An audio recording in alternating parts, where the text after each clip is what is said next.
Ok, bueno, buenas tardes a todos. Bienvenidos a una nueva charla de la Sociedad Argentina de Historia de la Medicina. Yo soy Pablo Yang, para los que no me conocen, soy presidente de la sociedad. Nos acompaña la doctora Ana Milanino, que es la vicepresidenta. Eh, y hoy queríamos tocar para nosotros un tema trascendental, que son los 200 años del nacimiento de Jean-Martin Charcot, uno de los padres de la neurología, y elegí para esto a Paxi Zavala Gotá, él es un médico clínico, está haciendo su residencia en neurología y es un aficionado por la historia. Eh, Él está en el Hospital Británico y haciendo su residencia y charlamos siempre de temas de historia, así que le agradezco mucho que se haya ofrecido para poder dar esta charla de un tema o de una persona que es muy importante en la historia de la medicina. Agradezco también siempre la compañía de la Sociedad de Historia de la Medicina de Uruguay y la de México, que siempre nos acompañan. Así que, Paxi, cuando quieras, podés comenzar. Bueno, muchas gracias Pablo por invitarme a participar. La verdad que estoy muy contento de tener esta oportunidad.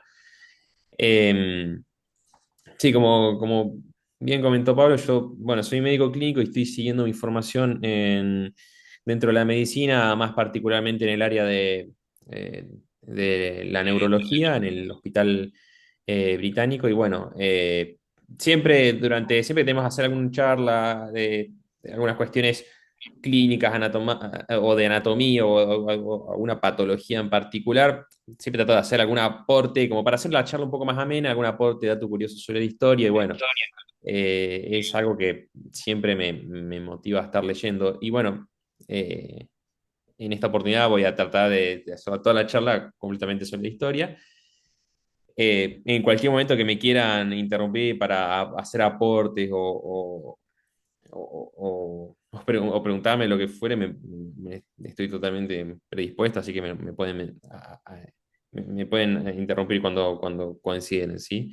Así que bueno, ahí estamos. La charla sobre, como ya mencionamos, sobre Martín Charcot, ¿sí? Vivió entre 1825 y 1893 en lo que sería en Francia, en París. En, en esa época se vivió muchísimos cambios, ¿sí? Ahora lo que quería antes de empezar a hablar sobre su vida, quería hablar un poquitito sobre el contexto social y político de Francia, ¿sí? Y particularmente de Europa, estamos viviendo una etapa donde se estaban finalizando lo que eran las guerras napoleónicas, una etapa donde estaban en pleno conflicto entre lo que serían las monarquías absolutistas y los nacimientos de estas primeras repúblicas. Entonces estaba habiendo un cambio de perspectiva en lo que sería a nivel de Europa. También estaba habiendo un gran cambio a nivel de las arquitecturas de la ciudad, de todo el país, y ya también con lo que sería el avance de algunos descubrimientos tecnológicos. Ya se empezaron a modificar bastante lo que era las fachadas y el esquema de las ciudades. Pasaron de ser ya unas ciudades mucho más modernas a lo que habían sido ya en el siglo pasado, ¿sí? Acá es para por ahí marcar un poquitito lo que había transcurrido entre unos años previo al nacimiento de Charcot y ya más cercano a su fallecimiento, que es lo que pasó a nivel, por los eventos más trascendentales a nivel de la progresión del país. ¿Sí? Estamos hablando de una Francia que se encontraba en una época muy turbulenta, ¿sí? Entre lo que sería la caída de Napoleón y hasta lo que sería ya finales del siglo XIX, donde está entrando ya en lo que se llama Belle Époque, o sea, la bella época. Es un periodo de mucho turbulento, muchos cambios de corrientes políticas. ¿Sí? Todo esto empieza con la caída, por ahí lo que marqué como hito importante es con la caída ya de Napoleón, de las guerras napoleónicas. donde se vuelve a instalar por brevemente un gobierno monárquico con una, pero no era una monarquía absolutista, sino que era una monarquía constitucional, por lo que era lo que sería el hermano de Luis XVI, que se llamaba Ujú. Luis XVIII, ¿sí? Este era pertenecía a la monarquía borbónica, ¿sí? Perdón. Eh, Sin embargo, este gobierno también no estuvo atravesado por muchas diferencias políticas entre lo que serían personas más afines a la monarquía y las personas más afines a gobiernos republicanos. Y este malestar se terminó trascendiendo y formando lo que sería otra revolución, ¿sí? Y un, este, una pérdida del poder otra vez de la monarquía, donde termina este rey Luis termina abdicando al trono. Después de lo que sería la revolución, asume lo que sería la monarquía de Julio, que también era una monarquía un poco más burguesa o afín a la burguesía, pero también el hecho de tener tanta conflictividad termina también siendo, en un periodo revolucionario, termina siendo depuesta, y lo que aparece en este periodo, en el 1848, es lo que se llama la Segunda República, donde acá una figura muy importante, que por ahí voy a mencionarlo, por su vínculo con la medicina de la época, que era Luis Napoleón, que asume siendo como el presidente o el representante de esta Segunda República, gana digamos, se vuelve una república donde aparece el voto de la ciudadanía, obviamente era una ciudadanía caracterizada por el hombre blanco, no es que podían votar todo el mundo, donde es también una república donde también se abole la esclavitud, tuvo algunas características importantes. Pero esta persona, por ir a mencionar, porque también va a tener relación con los médicos que vamos a seguir mencionando. Después, esta Segunda República finaliza porque el propio Napoleón genera como si fuera un golpe de Estado y se transforma en lo que sería en emperador. Entonces aparece un segundo periodo imperial caracterizado por Napoleón III. Eh, es importante también mencionar esta figura porque fue una persona que también eh, le entregó le dio lo que sea a esta persona, Haussmann, la potestad para empezar a reformar bastante la ciudad de París, ¿sí? A través se le otorga el poder a Haussmann, y lo que hace es modificar bastante la ciudad y lo que sería, se moderniza bastante, empieza a haber bastante electricidad, transporte público en masas, es como que se vuelve una ciudad moderna, ¿sí? Eh, entonces es como que acá ya se empieza a hablar de lo que sea la bella época, ¿sí? La época bella de París. Así que bueno, entre toda esta transición es donde Charcot se desarrolló y se formó como médico, ¿sí? En una etapa de plena transición entre entre las caídas de las guerras napoleónicas, para ponerle, o donde había un conflicto con las monarquías absolutistas, hasta la formación de unas repúblicas que terminan modernizando el país, ¿sí? Esto es para, bueno, lo que sería un poquito su infancia, ¿sí? Nació el 29 de noviembre de 1825, sí, ya sería casi 200 años. Nació en lo que sería una familia de clase trabajadora. Su padre era fabricante de carruajes, o sea, era un artesano, ¿sí? Y bueno, eh, perteneció a una familia de clase trabajadora. De hecho, el padre solamente pudo brindarle educación superior a uno de sus hijos. Dijo, el que tuviera la mejor nota de desempeño escolar eh, es el que podría continuar, así que ese mérito lo tuvo Charcot, que fue el que continuó con la formación ya en lo que sería su formación en medicina. Eh, o esto es para, bueno, para mencionar un poquitito lo que es su formación médica. Hay que destacar la figura de Pierre Rayer, ¿sí? Fue su mentor, como un maestro muy importante. Esta persona era una persona muy reconocida en París, de hecho, era médico personal del emperador Napoleón III, que les había mencionado, que fue por un lado al comienzo fue el presidente de la Tercera República y después del Segundo Imperio.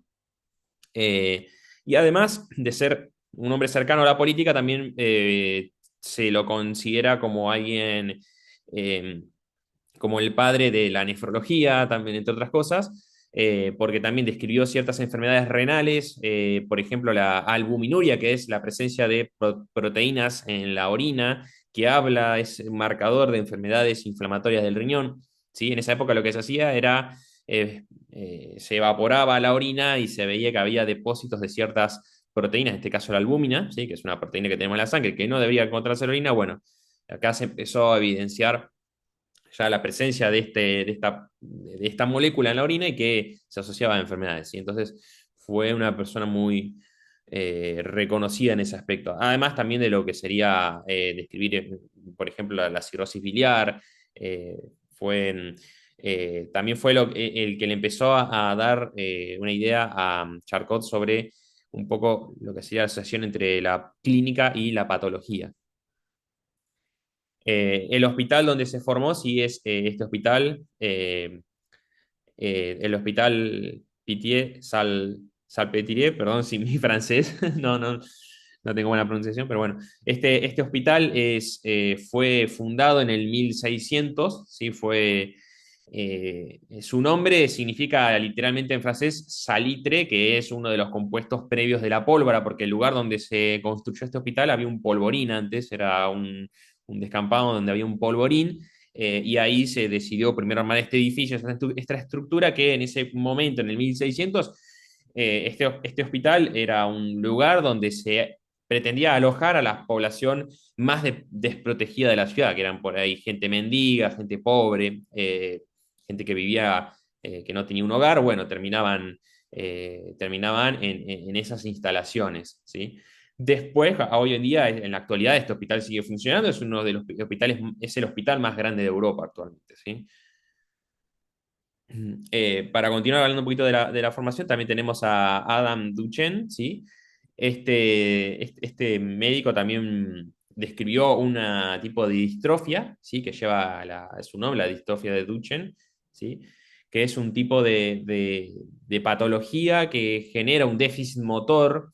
Se ve en niños, ¿sí? Empiezan a tener un déficit que es progresivo, empieza en los miembros inferiores y va progresando paulatinamente. Va sumando músculos, por ejemplo, empieza generar, el bebé empieza a tener ciertas dificultades para iniciar la marcha, eh, y empieza a ver ya en edades que debería ya empezar a caminar, lo que se ve que tiene dificultades para caminar. Después puede empezar a tener dificultades ya para poder manejar lo que son las secreciones de la vía aérea, para manejar lo que son los músculos. Y bueno, es una enfermedad que actualmente no tiene tratamiento, pero bueno, ya en ese tiempo se la describió y Duchenne fue el primero también en mencionarlo. Em, Después, otra cosita para mencionar, Charcot también hizo un doctorado en su época y lo que hizo fue diferenciar la artritis gotosa de la artritis reumatoidea. Ya en ese tiempo, Charcot pudo diferenciar que la artritis gotosa y la reumatoide había diferencias claras, ¿sí? Entre, por ejemplo, la gotosa se asociaba a componentes metabólicos, productos de la dieta, ¿sí? Entonces se sospechaba de la presencia de ácido úrico, que tenían episodios paroxísticos, o sea que paroxístico quiere decir que aparecen y se van de manera espontánea, de dolor articular, y que tenía esto que ver con hábitos dietéticos. Mientras que la otra variante, que es la otra diferencia, la artritis reumatoidea, se caracteriza por una inflamación crónica, que deja secuelas y que deforma las articulaciones y es progresiva, si no es que tiene eventos paroxísticos. Bueno, sobre esas diferencias hizo su tesis, que fue un aporte para su época. Y fue nombrado chef de clínica, o sea, fue nombrado jefe de clínica, ¿sí? Ya para el 1853, ¿sí? Ujú. Un poquito de su vida personal, ¿sí? Se casó en el 1862 y tuvo dos hijos, ¿sí? Paul Charcot y Jean Charcot, ¿sí? De sus dos hijos, el que voy a hacer mención, ¿sí? Es de Jean Charcot, ¿sí? Que además de, o sea, sus dos hijos se dedicaron a la medicina, pero por ahí sobre Jean es para mención, ¿sí? Porque fue si bien hizo medicina y terminó haciendo clínica, eh, una vez que su padre fallece, lo que hace es que se empieza a dedicar cada vez más a la navegación y termina siendo marino de la Armada Francesa y termina teniendo un papel clave en lo que es la exploración a nivel del Ártico y de la Antártida, ¿sí? Donde en sus misiones de exploración terminaban recogiendo animales de la época, así que el Museo de Historia Natural de Francia tiene muchas muestras que trajo Jean Charcot, ¿sí? Eh, También tuvo varias expediciones, una incluso fue a la Antártida, y uno de los barcos, ¿sí? Que es el Goleta Austral, incluso lo terminó vendiendo a la República Argentina, así que ahí también tenemos un vínculo entre la familia de Charcot y la República, porque terminó vendiéndosela a la Armada Argentina. Este barco al final terminó naufragando en el año 1906, ¿sí? Durante una tormenta, ¿sí? Se había salido del Río de la Plata, se iba hacia la Antártida también. Cumplió un papel dentro de la Armada Argentina este barco, ya una vez que fue vendido. Pero bueno, lamentablemente por las condiciones climáticas el barco terminó naufragando, ¿sí? Y Jean Charcot también es reconocido como un héroe por parte de Francia. Pero bueno, lamentablemente él también murió en un naufragio, ¿sí? Cuando estaban también haciendo una expedición cerca de Islandia. Ujú. Después, bueno, volviendo ya a Charcot padre, ¿sí? Lo que vemos que también una persona muy culta, así, bastante lectora, disfrutaba también de novelas, era reconocido como que le gustaba también las novelas de Shakespeare de la época, ¿sí? Así que bueno, una persona bastante leída. Ujú. Y bueno, ahora para entrar un poquito también también en la vida profesional, él tuvo también reconocidos aprendices, ¿sí? Que hoy en día también son clave en la formación de las distintas disciplinas. Em, bueno, en lo que sería en aportes a la neurología, sí, en el hospital, sí, ya para el 1862, con 37 años, fue nombrado ya superintendente, sí. También empezó en este hospital, desarrolló varias investigaciones neurológicas. Eh, este era un hospital donde contaba, la verdad, con muchísimas patologías, era un hospital enorme, con casi 5.000 pacientes donde había de todo, desde pacientes neurológicos y pacientes psiquiátricos, ¿sí? Eh, Así que bueno, sí, continuando. Eh, También sus descripciones fueron bastante importantes, lo que sería la descripción de enfermedades que en ese entonces eran desconocidas, como la esclerosis múltiple, la esclerosis lateral amiotrófica, la enfermedad de Charcot-Marie-Tooth, que esa la voy a comentar ahora más adelante, ¿sí? También el Parkinson, el Tourette, las epilepsias, también los cuadros que se llaman funcionales. eh, y lo que caracteriza a Charcot, que fue un cambio en la descripción de las enfermedades que fue novedoso para la época, ¿sí? Hoy en día, y que se sigue usando actualmente, hoy en día en la medicina, incluso particularmente en la neurología, nosotros lo que tratamos de hacer, además de la descripción clínica, las manifestaciones y la patología, tratamos de darle toda una explicación anátomo, clínico, histológica, ¿sí?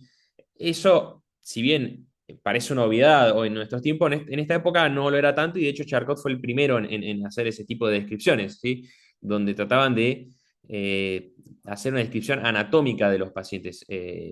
Por ejemplo, lo que sería la esclerosis múltiple fue el primero en describir las placas de esclerosis Charcot fue el primero en describirlas, ¿sí? Donde se asociaba que estas placas podían estar generando los síntomas, ¿sí? Se llegó a dar cuenta de eso. Puse también acá el microscopio porque era una herramienta que hacía poco se había creado y bueno, estaba permitiendo también el nacimiento de las primeras imágenes de patología de las enfermedades, ¿sí? Esta es una de las enfermedades, por ejemplo, que describió, una famosa que lleva su nombre. Charcot-Marie, Marie era uno de sus aprendices. Este, y la otra persona, Tut, era una persona que no colaboró con Charcot, pero en paralelo en Londres también describió esta enfermedad y por eso también lleva el nombre en honor a este otro doctor, ¿sí? Es una, es una polineuropatía, está ligada al cromosoma X y puede estar asociada al cromosoma X o puede estar asociado a lo que sería a la herencia ya dominante o recesiva, ¿sí? Es una enfermedad, dentro de las enfermedades genéticas que generan trastornos motores, una de las más frecuentes. Tiene una prevalencia más o menos de 25 por cada 100.000 habitantes. Eh, lo que genera es, como se ve acá en las imágenes, este, una hipotrofia, ¿sí? Una pérdida de masa muscular a nivel distal, ¿sí? Como se ven las piernas, ven que a nivel distal crece más lejos y más lejos del centro del cuerpo, se ve que tiene una pérdida de masa muscular con un ligero aumento a nivel proximal, ¿sí? Lo que se forma, lo que se llama el signo de copa de champán invertido, ¿sí? De ese era como lo habían descrito. Eh, y bueno, hasta hoy en día se sigue utilizando esta clínica para poder diagnosticarlo. También se puede utilizar el electromiograma, que son otros estudios un poquito más sofisticados para poder ayudar al diagnóstico. Pero lo importante, bueno, que hoy en día son enfermedades que también hoy en día tampoco existe grandes tratamientos más allá que la rehabilitación motora, por ahí, eh, eso, educación al paciente de cómo prevenir la pérdida de masa muscular. Estos también son algunos, un poco por hacer un aporte de las imágenes de algunos de los aportes que hizo a la divulgación él tenía una revista donde también solían publicar los aportes que iban descubriendo. Esta es, por ejemplo, una donde hacen un ensayo de la fisiología de la médula espinal, donde habla de la esclerosis de placa, esto que les había comentado, la esclerosis múltiple, ¿sí? Empiezan a, a describirse lo que son placas de esclerosis que se asocian a lo que son a los síntomas del paciente. Hoy en día, mediante resonancia, podemos ver estas placas de esclerosis, ¿sí? En aquel tiempo eran con autopsias, pero bueno, fue la primera vez que se empezó a descubrir sobre estas enfermedades. Son enfermedades desmielinizantes que tienen un carácter crónico y contienen bastantes recaídas, ¿sí? En ese momento no existía un tratamiento, hoy en día tenemos tratamiento con corticoides, inmunomoduladores, hoy en día hay muchísimo para hacer, hacemos resonancias donde podemos ver la alteración anatómica dentro del cerebro o de la médula espinal. En ese tiempo, obviamente, eran todo con autopsias de los pacientes ya con cadáveres, ¿sí? Pero en su momento era un aporte brillante para la época, ¿sí? Y el otro también hizo una publicación que era la crítica a la doctrina de las localizaciones motrices de la corteza. O sea, lo que había en esta época, en el 1875, era un gran debate sobre si el cerebro funcionaba como un todo o si tenía áreas de especialización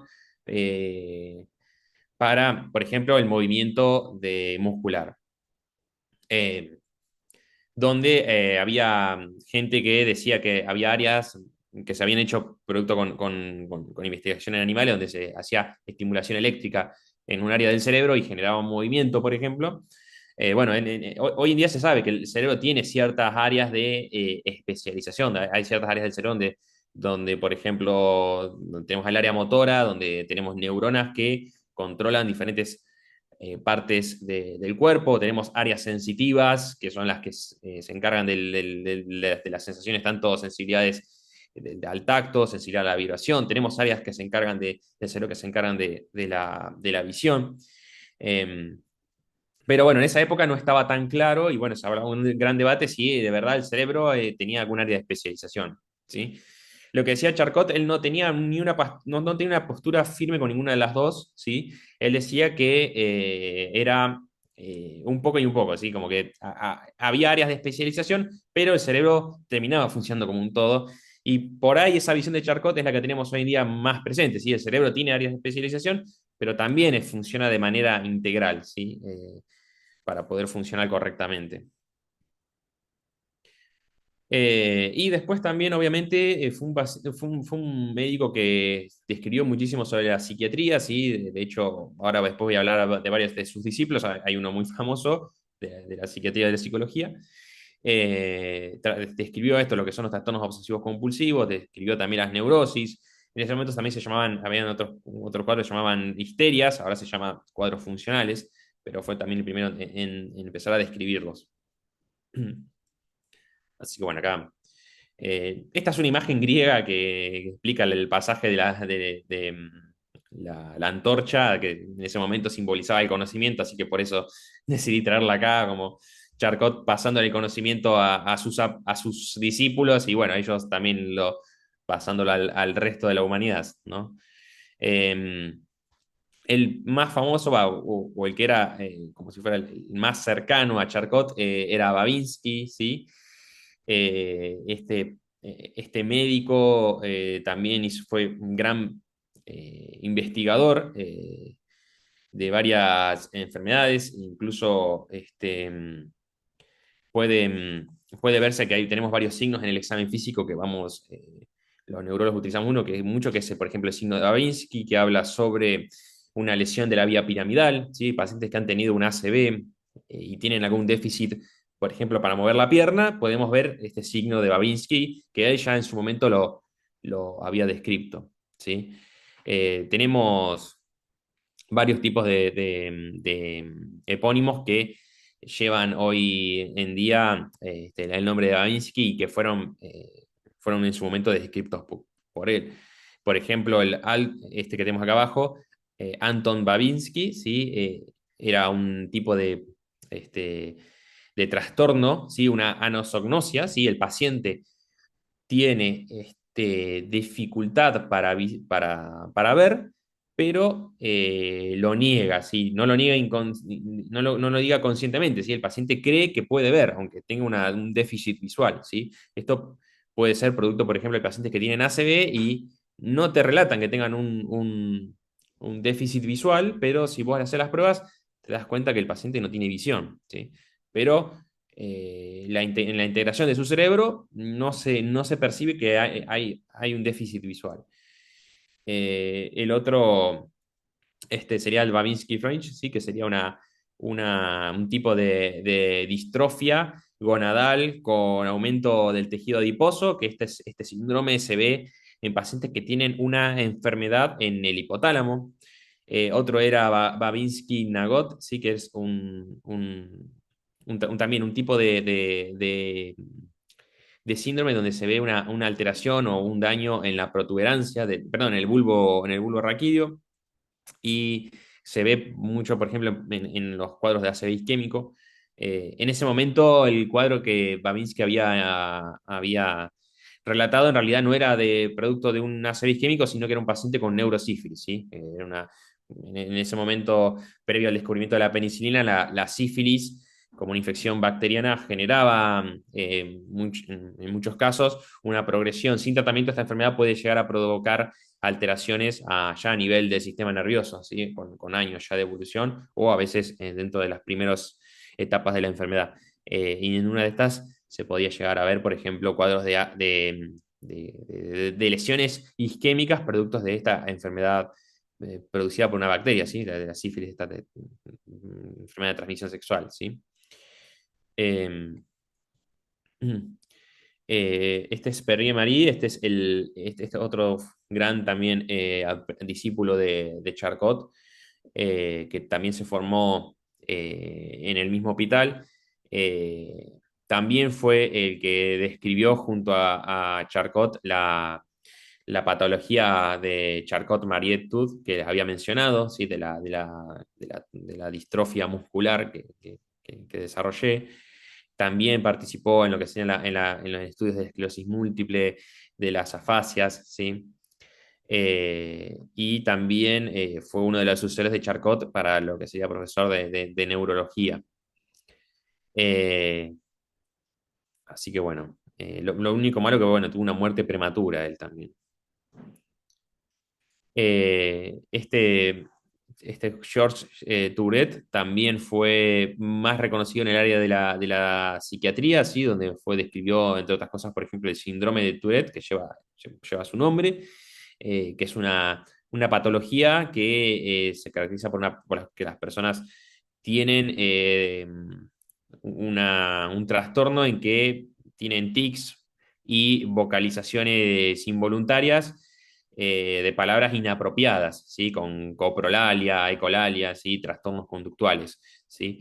Eh, Hoy en día, si bien se conoce bastante esta enfermedad, en ese momento, bueno, fue el primero en describirlo. Y él, bueno, también lamentablemente tuvo un problemas de salud mental y terminó retirándose de la neurología, ¿sí? Se cree que fue también por neurosífilis lo que sufrió y terminó retirándose antes de su profesión, prematuramente. Y bueno, Paul Richards sí también fue uno de los aprendices, también reconocidos.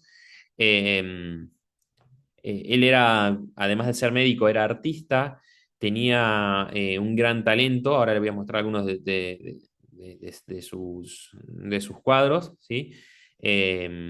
También trabajó mucho para el desarrollo, para la descripción de lo que se hace enfermedades neurológicas. Acá tenemos algunos de sus retratos que iba que fue desarrollando, ¿sí? La verdad que era bastante talentoso, ¿sí? Así que bueno, era muy reconocido por sus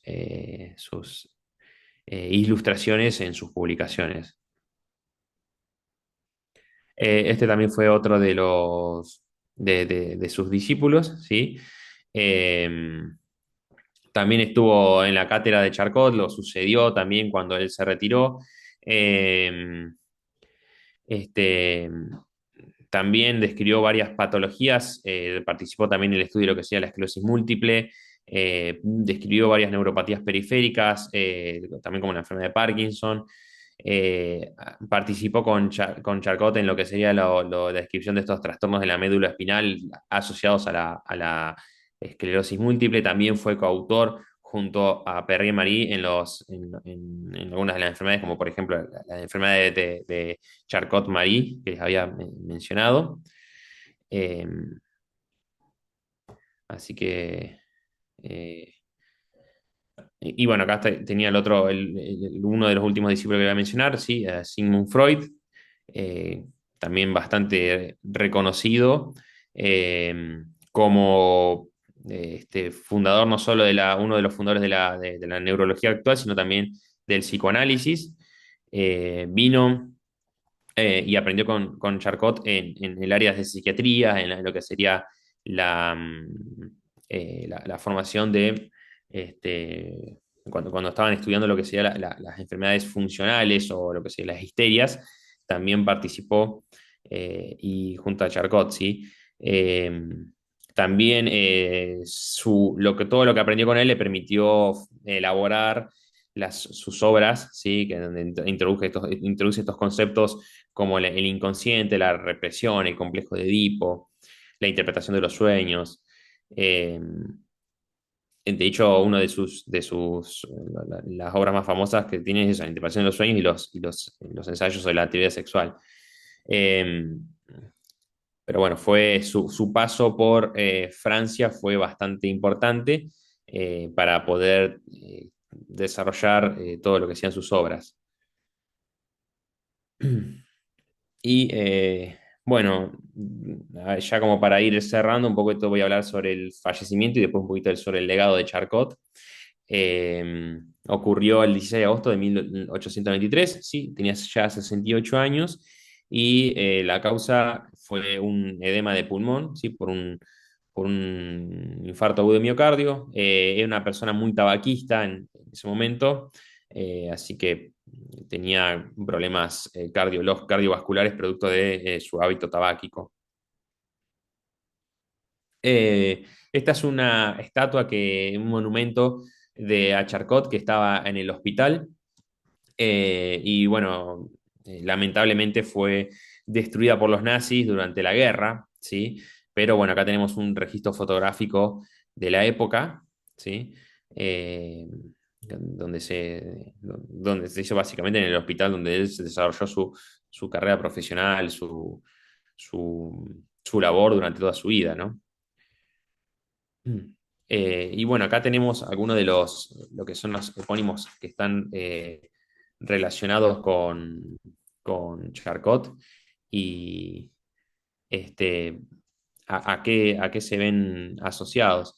Por ejemplo, el aneurisma de Charcot-Bouchard, esos son un tipo de aneurisma que se puede ver en las resonancias, son aneurismas que están en el cerebro, en lo que son las arterias penetrantes. La angina crural de Charcot es un tipo de angina producto es un dolor a nivel lumbar, producto de una, una estenosis a nivel del canal medular y genera un dolor cuando está caminando. Tenemos, no sé si quieren que vaya describiendo una por una, pero hay varias, por ejemplo, la articulación de Charcot es también otro tipo de lesión progresiva, que tiene también una pérdida de la sensibilidad, que también fue uno de los primeros en ir describiéndola. Eh, También tenemos la enfermedad de Charcot, por ejemplo, que es la esclerosis lateral amiotrófica, ¿sí? Que como ser uno de los que más aportó, lleva su nombre, ¿sí? Pero bueno, estas son algunas para que vean un poco la trascendencia de, de la medicina hoy en día, con todas las enfermedades o patologías que llevan su nombre. Así que bueno, muchísimas gracias por su atención y bueno, estoy abierto a, a opiniones y bueno, a otros aportes. Así que bueno, muchas Bueno, gracias. primero agradecerte a vos, Paxi, porque realmente fue una exposición muy clara. Yo por lo menos, aprendido algunas cosas. Y como para comentar, bueno, ya como dijiste, fue profesor de anatomía, patólogo, de neurología, eh, que después de esa época post-revolución no era fácil entrar al Salpêtrière.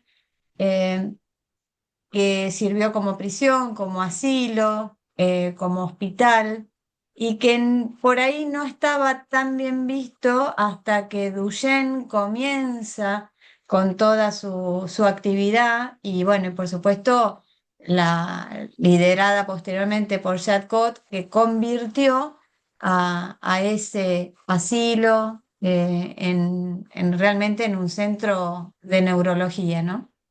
Em, por lo que sé, Charcot se negó siempre a experimentar con animales. Tanto es así que cuenta la leyenda que en la puerta de su casa había un letrero que dice, no encontrará ninguna clínica de animales en mi casa. Y como buen amante del arte y de la música, hacía reuniones en su casa, y ahí ya no se hablaba de medicina, era nada más que para arte y música.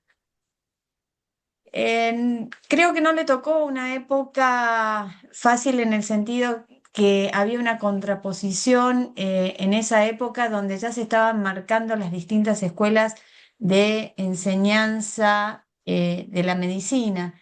Entonces tenías el médico de hospital, el médico lector y el médico de la cama, el médico de la observación. Y como bien dijiste, Paxi, tuvo discípulos brillantes que siguieron con su legado, como todos los que vos ya habías mencionado. Y bueno, por supuesto que en esa época estaban todas estas sociedades maravillosas, donde él tuvo la posibilidad de estar con Claude Bernard, con Magendie, con algún que otro miembro así. Perdón. Bueno, y la última cosa que quería aportar es que fue un pionero también en presentar casos y ateneos con clínicas teatrales o con entrevistas directamente a sus pacientes. Incluso esas clases fueron abiertas y el que era un habitué de las mismas era justamente Sigmund Freud. Así que, bueno, también eso como parte de la formación de sus discípulos, ¿eh? Gracias, Ana, y gracias, Paxi, porque fue muy completa la exposición. Uno es imposible, creo que, nombrar todo sobre él, ¿no? Desde lo que vos contaste, los médicos que influyeron en su formación hasta sus discípulos. Él fue el exponente, uno de los exponentes más grandes de la medicina francesa, que empezara en 1800 con el mismo Trousseau, ¿no? Con Armand Trousseau. Eh, y hay algunas, digo, él fue también el exponente máximo de lo que se llamó corriente anatomoclínica, que vos comentaste muy bien, que empezó un siglo antes con Morgagni, el conocido Morgagni, ¿sí? Padre de la anatomía patológica y demás, y que muchos cultivaron, como es la ENEC también, quien describió el estetoscopio y otras cosas, y Charcot, esa correlación entre la lesión anatómica y lo que se veía en la semiología, ¿no? Con la utilización de la autopsia como herramienta muy importante de aquel momento. Pensemos que no había imágenes y no había otra manera de corroborar lo que uno veía semiológicamente, ¿no? Eh, y otra cosa que comentaste que me parece importante es sus trabajos, fue muy famoso sobre su trabajo sobre la histeria, y la oposición que se llegó a tener en algún momento con uno de sus discípulos, que fue Babinski, quien Babinski, y eso se llamó o se llama el escándalo de la Salpêtrière, porque en algún momento Babinski dijo que en realidad Charcot inducía los síntomas en los pacientes, ¿no? Y eso fue, nada, es un capítulo importante dentro de la historia de la medicina, y que hay escritos específicos sobre eso, ¿no? Y lo que decía, si bien por supuesto que la histeria existe, pero los cuadros floridos que se veían en aquel momento y que por ahí uno los puede ver raramente hoy, ¿no? Dependiendo del contexto donde uno está, como decía Babinski, eran inducidos, ¿no? En aquel momento. Así que eso fue corroborado posteriormente. Así que gracias, me gustó mucho, no conocía la historia del hijo y de la relación indirecta que tuvo posteriormente con la Argentina, así que gracias. Pueden, si quieren, estamos abiertos a que puedan o hacer alguna pregunta o hacer algún comentario. Tenemos unos minutos todavía, así que el que quiere puede, no hace falta levantar la mano, puede hablar. Yo también, que por ahí con eso que decías de Babinski y Charcot, ahí también hubo Babinski fue uno también de los impulsores de modificar un poco la distribución de los pacientes dentro del hospital, a querer separarlos por patologías, porque él veía que los pacientes por ahí con cuadros psiquiátricos no los querían mezclar, por ejemplo, con los pacientes que tenían algún cuadro de epilepsia, por ejemplo, ya que veían que los pacientes con algún trastorno psiquiátrico empezaban a copiar síntomas de la epilepsia y a simularlos. Entonces, fue uno de los primeros a decir, acá hay que separarlos para también una cuestión de manejo del paciente, manejo de la patología. Ujú. Así que sí, pero hubo mucho de eso, de esas diferencias. Perfecto, gracias. El que quiere puede comentar, sin problema.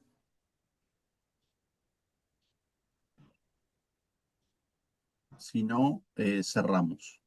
Fue muy interesante. Bueno, hago un comentario yo para. Ah, bueno, dale, dale. Agustín, ¿cómo no, Agustín? O No, Aida. no, igual es una pavada para aportar nada más. Que hay un artículo que salió en la revista Medicina, que creo que es de la revista Medicina, estoy casi seguro que era de un paciente con 2 signos de Babinski. Y él contaba, porque hablaban de los signos ahí que describió Babinski, que había algunos de ellos, la mayoría no sabía que eran descritos por él.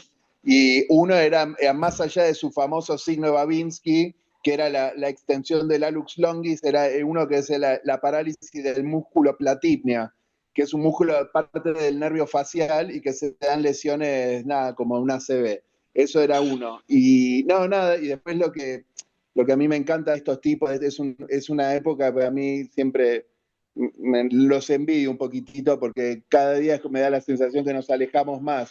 Yo hago clínica médica y como clínico, si hay algo que sigo amando es ir desde el tipo de interrogarlo. Yo me la paso grabando interrogatorios, tengo grabado, no sé, muchísimos interrogatorios, infarto, esto, lo otro, videos, porque son que ellos no podían hacer y nosotros sí, ellos le hacían la autopsia, nosotros le hacemos una tomografía o una resonancia.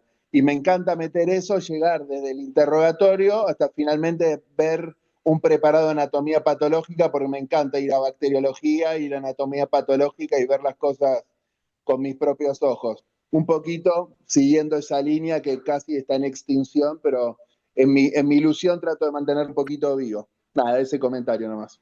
Gracias, Agustín. Bueno, ¿me permiten? Tengo unos minutitos. Sí, cómo no. Bueno, gracias. Bárbara la exposición. Yo llegué unos minutos tarde porque venía de la facultad. Y realmente el tránsito está recontra complicado. Bueno, vamos a remarcar algo que ya fue dicho. Charcot es uno de los creadores de la escuela anatomoclínica, que es la escuela francesa de la clínica médica de aquellos tiempos. La diferencia con los anteriores anatomistas es que la idea de los anatomoclínicos, los anatomistas en general iban de la autopsia a justificar los síntomas. Esta era la idea completa de todos ellos en la generación anterior. Y luego, la genialidad de la escuela anatomoclínica, fundamentalmente encabezada en este caso por Laennec, fue que no, que ahora tenemos que ir al revés, de los síntomas a ver cuál era la lesión. O sea, y ahí crean la escuela anatomoclínica. Esa es la diferencia. Pero por otro lado, luego aparecen este otro tipo de médicos especializados que a su vez lo hacen en cada una de las especialidades a las cuales se han dedicado. Eso es una cosa que es para reflexionarla. La segunda es la solidaridad franco-polaca. El padre de Babinski era un polaco exiliado, patriota, exiliado por sus ideas políticas, y que a dónde se fue a parar, como siempre, a Francia, como fue a parar, qué sé yo, la descubridora del radium, por ejemplo.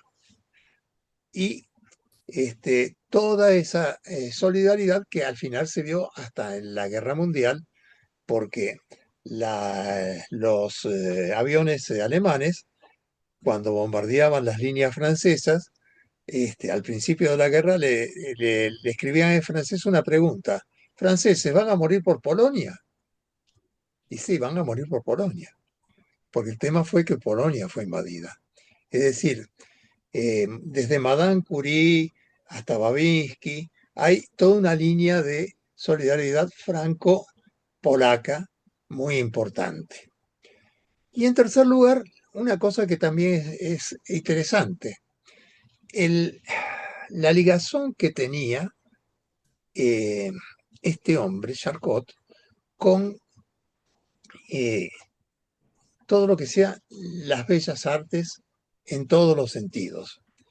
La prueba está que las Leçons du Mardi, que eran las clases de los martes, que eran las clases de Charcot, normalmente, además de los grandes discípulos de Charcot, uno encontraba por ahí algún literato francés que también iba a escuchar la prosa pura y perfecta del francés que hablaba Charcot, como para eh, mejorar todavía sus conocimientos de manejo del idioma.